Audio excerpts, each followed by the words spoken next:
What's up, everybody? Jordan McAbee here, lead NASCAR analyst for RotoBaller. And after a very exciting finish to the Talladega race last weekend, we move on to Dover this weekend for the Wurth 400 at the Monster Mile. Dover is a 1 mile concrete oval, very steeply banked.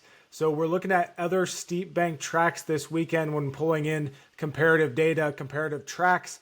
Tracks like Bristol, tracks like Homestead, other steep tracks that we're looking at this weekend, and of course, specifically looking at Dover. Now here's the thing.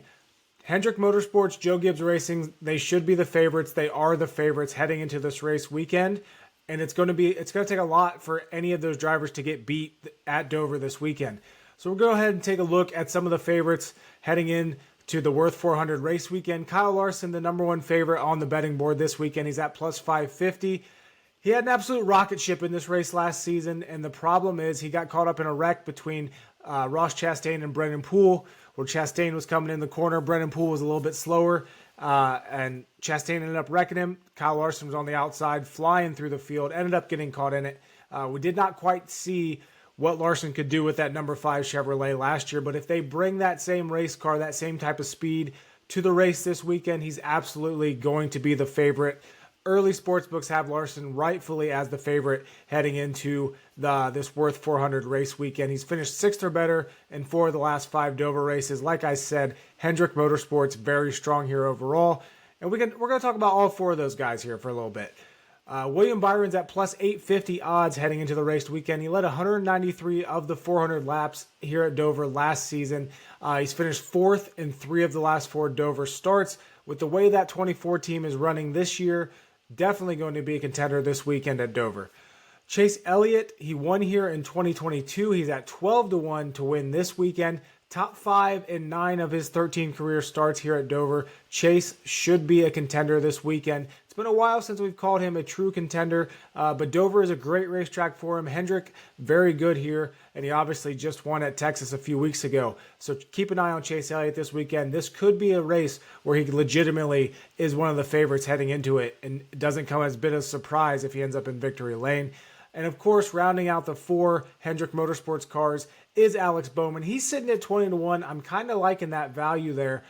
Top 5 in 5 of the last 6 Dover races. He missed last year's race here at Dover. So top 5s in 5 of his last 6 starts, not the last 6 races here at Dover. He won here in 2021. As far as betting him outright this weekend, I would hold off until after practice, after qualifying, see what those lines are after that. If that 48 Chevrolet has speed, we should see, with Alex Bowman, we typically don't see much line movement with him, even if he looks good in practice. So I'm perfectly fine with waiting to bet on Alex Bowman this weekend, but he should be very strong here, as should all of Hendrick Motorsports.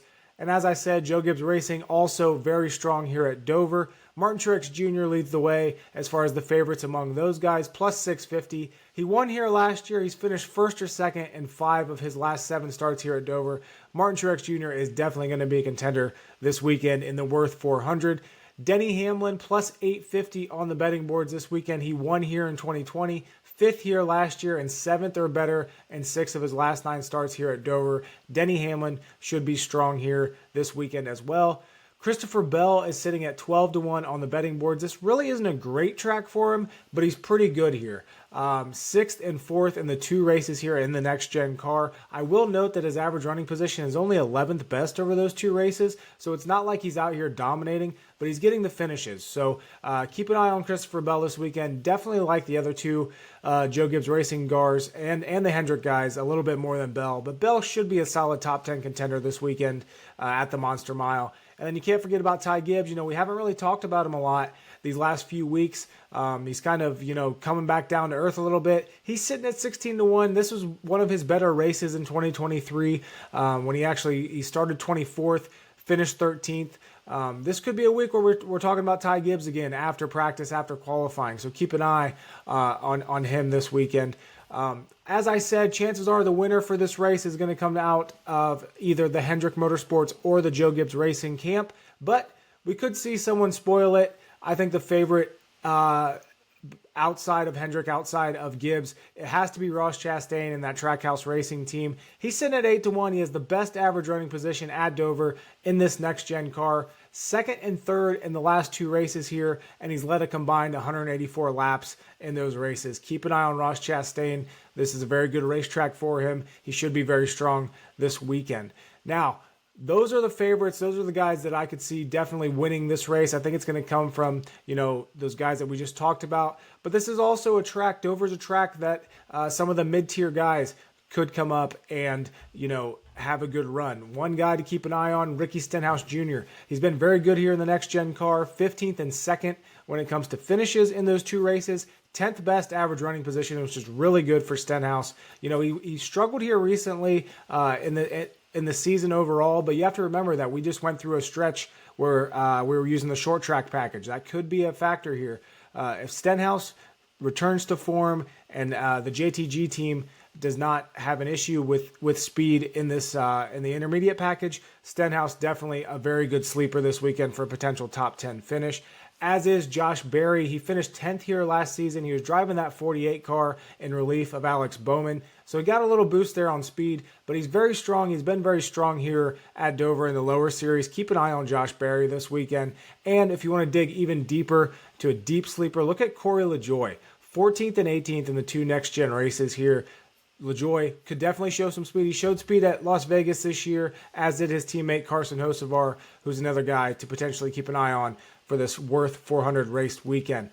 Heading in, there's not a lot of value on the betting board that I'm seeing right now, but make sure you keep an eye on my new betting article over on RotoBaller, as well as my weekend content on the site. Use code Jordan24. You're going to get a discount on the premium package.